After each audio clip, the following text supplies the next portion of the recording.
A TV Estadão recebe com grande satisfação e honra o novo reitor da Universidade de São Paulo, a USP, professor Marco Antônio Zago, que tem a árdua tarefa de comemorar os 80 anos da principal instituição de ensino e pesquisa superior do país, uma das principais da América Latina, uma das principais do mundo. Professor, seja bem-vindo, é um enorme prazer recebê-lo.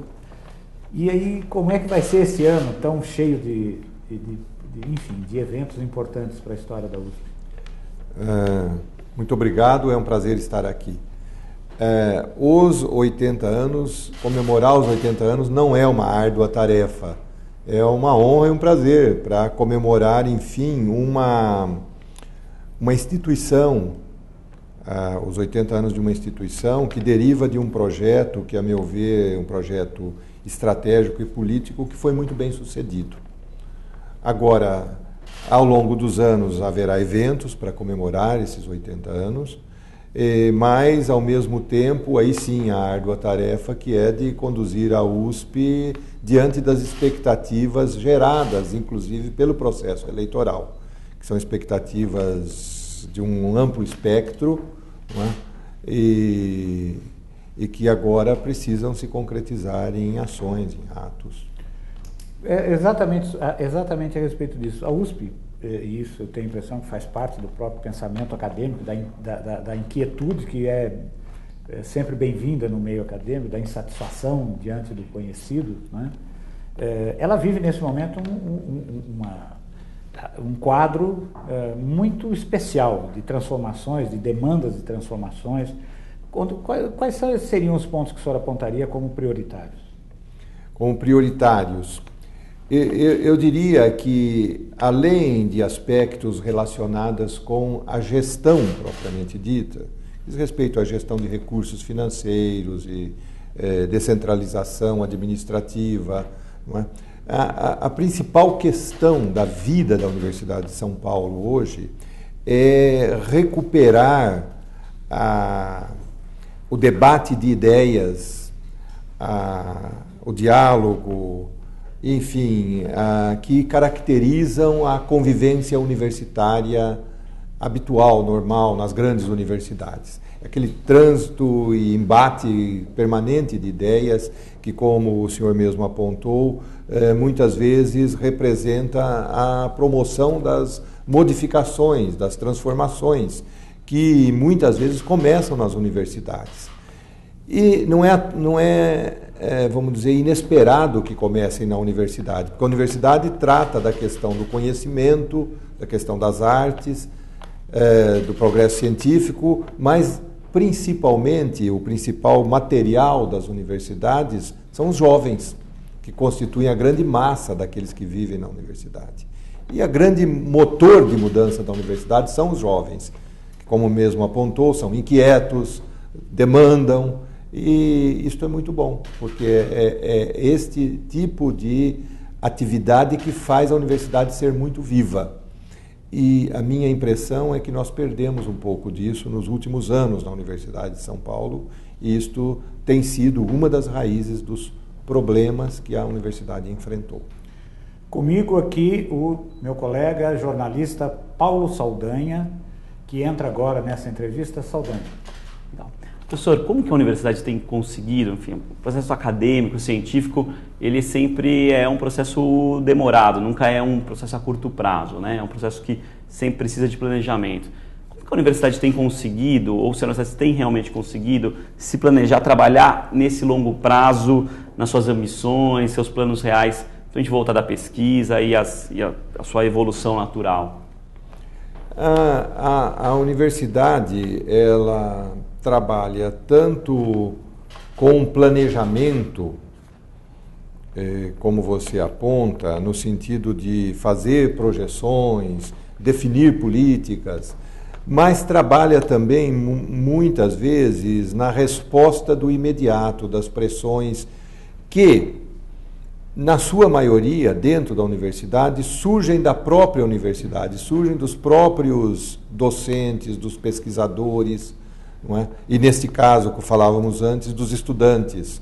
Não é? Então é um misto. Ela não funciona muito como uma empresa em que o planejamento predomina, em que há metas muito bem definidas para serem alcançadas. Um componente desse é necessário, principalmente quando diz respeito, novamente, à gestão, às questões financeiras, às questões de pessoal. Mas nas questões que dizem respeito ao conhecimento, ao ensino, é claro que nós precisamos também de um certo grau de planejamento, de projeções, mas não pode ser algo muito rígido, não pode ser algo exagerado. Nós não temos que, vamos dizer, fazer como os soviéticos faziam, que planejava cada minuto.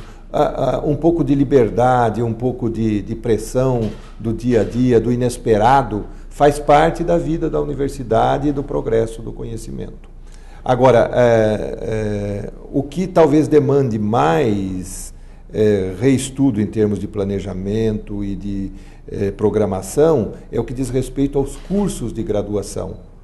Tá certo? Enquanto que o restante, principalmente o que diz respeito à produção intelectual, aqui quanto mais liberdade houver, melhor, desde que a gente, que sejam, vamos dizer, previstas e se consiga fornecer de maneira adequada o apoio, o suporte, os meios para aqueles que querem trabalhar. Como é que o senhor vê essa tendência que vai crescendo no mundo em permitir o acesso de uma maneira menos formal aos cursos de graduação? Ensino à distância, iniciativa própria com avaliação no final do procedimento, nessa faixa de graduação. Como é que o senhor vê isso? Eu vejo isso como uma necessidade dos tempos modernos. Na época que fazia meu primeiro estágio fora do país, quando fiz meu pós-doutorado na Inglaterra, a Open University era uma coisa relativamente recente na universidade e se mostrou uma iniciativa de enorme sucesso. É claro que a Universidade de São Paulo não vai fazer algo semelhante a isso, mas o governo do Estado de São Paulo está, de certa forma, procurando fazer isso através da Univesp, a Universidade Virtual do Estado de São Paulo. E eu acho que é uma iniciativa muito importante. Por outro lado, o conjunto de atividades e de carga que nós temos com os nossos cursos presenciais clássicos já é muito grande. Então, a Universidade de São Paulo não fará a curto prazo grandes iniciativas nesta área do ensino à distância, mesmo porque existe a Univesp para fazer isto. O que nós faremos, muito provavelmente, é uma cooperação, no sentido de produzirmos ou ajudarmos a produzir material didático para os cursos à distância.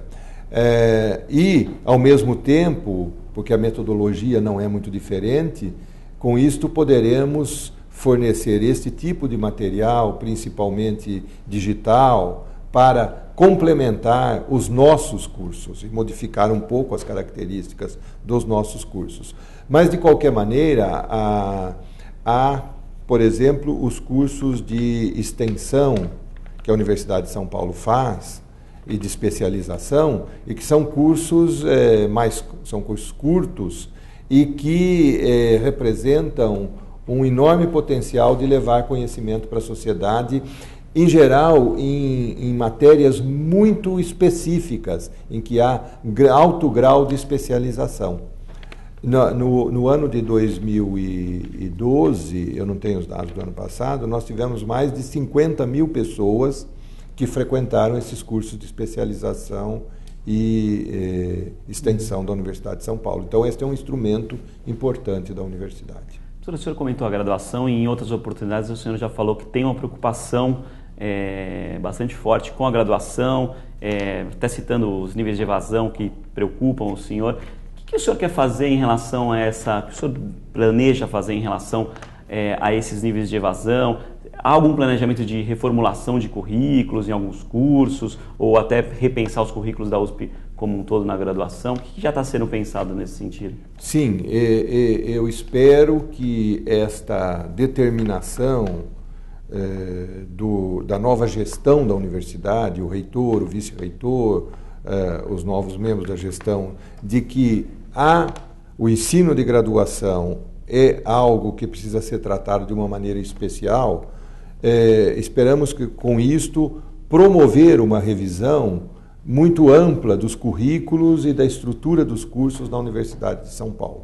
É claro que isso terá que ser feito localmente. O que eu digo, o que é localmente? Em cada um dos institutos, em cada uma das faculdades, porque é ali que está a expertise.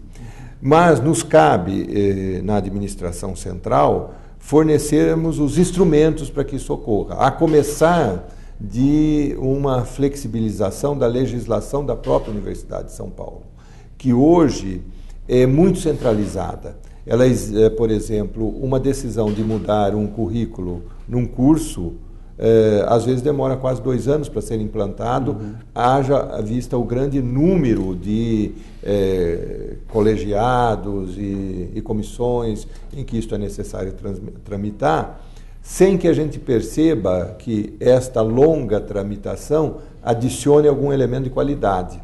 Então, aquela tramitação que é necessária para se manter a qualidade, ela tem que ser mantida. Mas aquilo que é apenas um ritual, que vai prolongando a vida de um processo continuamente, precisa ser interrompido, de tal maneira que nós esperamos descentralizar estas decisões e execuções. Mas tem alguma diretriz de algum curso que foi alterado ou algum exemplo que pode ser seguido em outros cursos?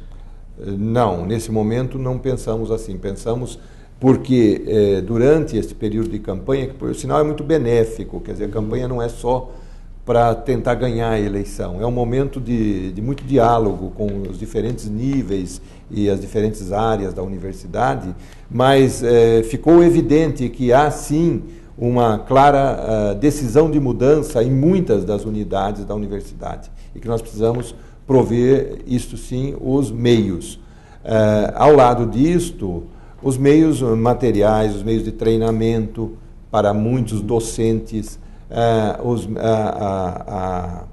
o fortalecimento, por exemplo, das oficinas ou dos escritórios para criação dos conteúdos digitais para serem usados nos cursos, tá certo? Então, há muita coisa que nós temos que fazer centralmente para promovermos as mudanças que devem ocorrer em cada uma dos institutos ou faculdades.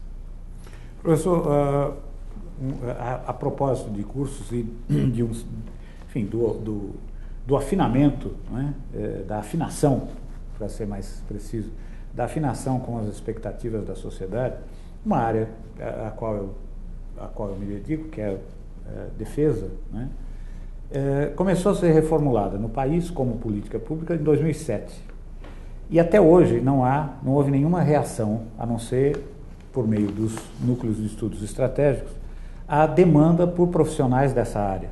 Não há um curso de graduação, por exemplo, como há nos Estados Unidos, ou mesmo na Europa, de maneira geral, com mais destaque para Grã-Bretanha e França, né, e Alemanha, cursos específicos para a área de defesa. Eu não imagino que vá surgir uma coisa como nos Estados Unidos, tem uma universidade da defesa, por razões óbvias.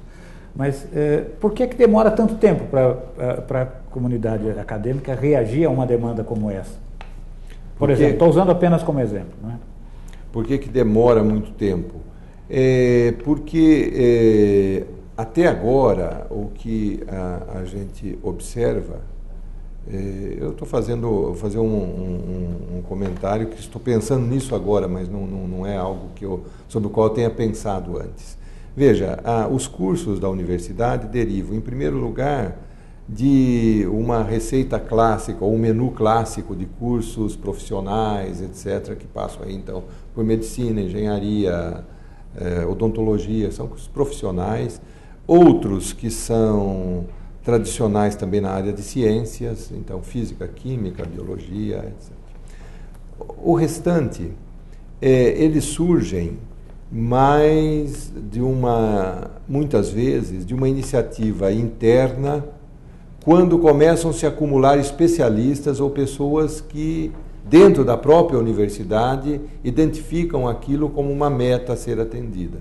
Eu não diria que, e aqui não há nenhuma crítica, mas eu não diria que um grande número de cursos da universidade foram planejados em resposta a uma demanda estratégica ou uma demanda da sociedade.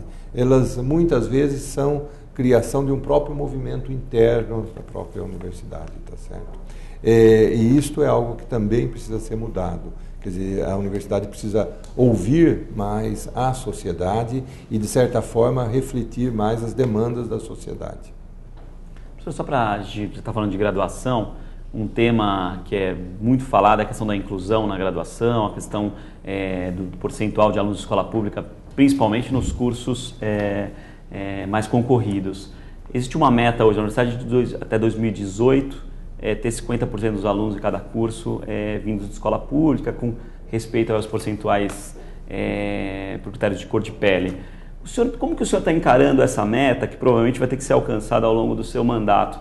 É uma meta que o senhor vai encampar e pretende revisar a questão da bonificação, ou ainda é uma meta que depende de muitos outros fatores? Ou seja, é uma meta factível. Né? É um compromisso esse 50%?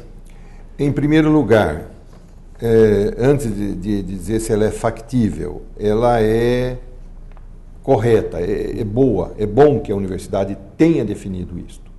Porque, desta forma, ela manifesta que, além da sua missão de criar conhecimento, que é uma missão muito importante da universidade, fazer a análise crítica, etc.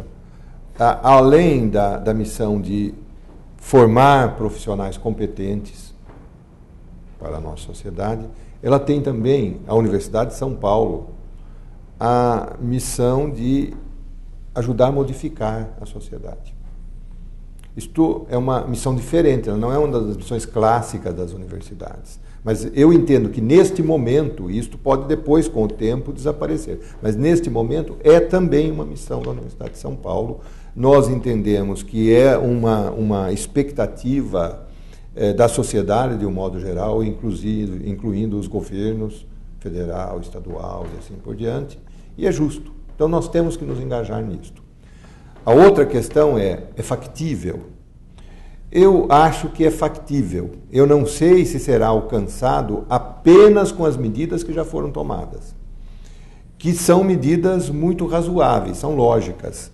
Elas se baseiam numa bonificação no exame vestibular. Não é? Agora, logo teremos o resultado do exame vestibular do FUVEST e aí nós poderemos ver o primeiro efeito deste aumento da bonificação que foi feito. Se nós percebermos que o ritmo de inclusão está muito lento, teremos que rediscutir toda a questão para modificar ou ampliar nossas estratégias, sem abandonar a meta. Ampliar as estratégias que obrigatoriamente não são aumentar o bônus.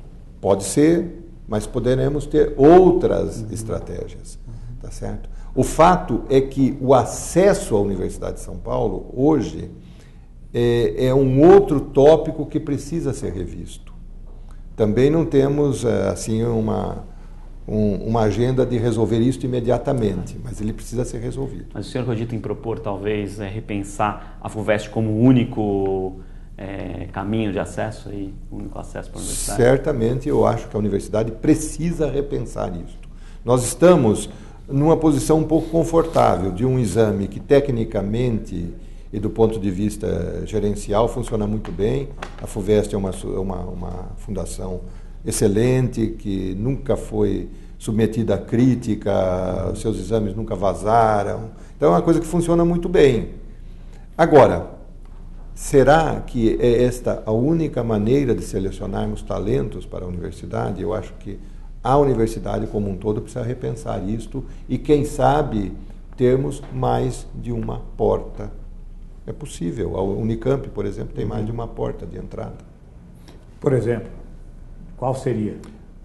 Nós temos muito a pensar. Eu não queria adiantar isso porque esta é uma coisa que eu gostaria que viesse da própria universidade, que ela repensasse isto. Eu não queria que o reitor ficasse dando sugestões, mas, acho que a universidade mas há instrumentos vários que nós podemos pensar. Mas a universidade, você acha que tem gente pensando sobre isso? Tem, certamente. Aberto para novas oportunidades? Certamente. A Universidade de São Paulo, contrariamente ao que pensam, é uma universidade muito progressista.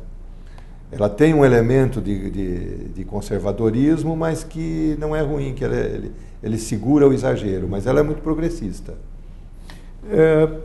Professor Zago, nesse momento em que o país se revê, né, em que a própria história recente está sendo revista, não é? Como é que o senhor vê a participação, por exemplo, de que maneira a universidade, a USP especificamente, pode colaborar, por exemplo, com instituições como a Comissão da Verdade, no resgate dessa história recente? Ela, enfim, naquele momento, no momento de exceção, teve momentos bons e ruins, né? Quer dizer, como é que ela pode fazer isso? Ela constitui uma comissão, se coloca à disposição passivamente ou se torna mais ativa? Bem, a Universidade de São Paulo contribui para a Comissão da Verdade. Por exemplo, há membros, o próprio presidente o atual da Comissão da Verdade, não é? Que é o professor Pedro Dallari, é um membro da Universidade de São Paulo, aliás, acabou de assumir a direção do nosso Instituto de Relações Internacionais. Então, a Universidade de São Paulo contribui. A Comissão da Verdade teve um apoio muito grande político das pessoas da Universidade de São Paulo, dos docentes, dos alunos. Não é? A Universidade de São Paulo criou sua própria Comissão da Verdade. E que está constituída por pessoas de elevado, muito respeitadas, e que muitas delas, inclusive, participaram da resistência à ditadura na época do movimento após 64 e assim por diante.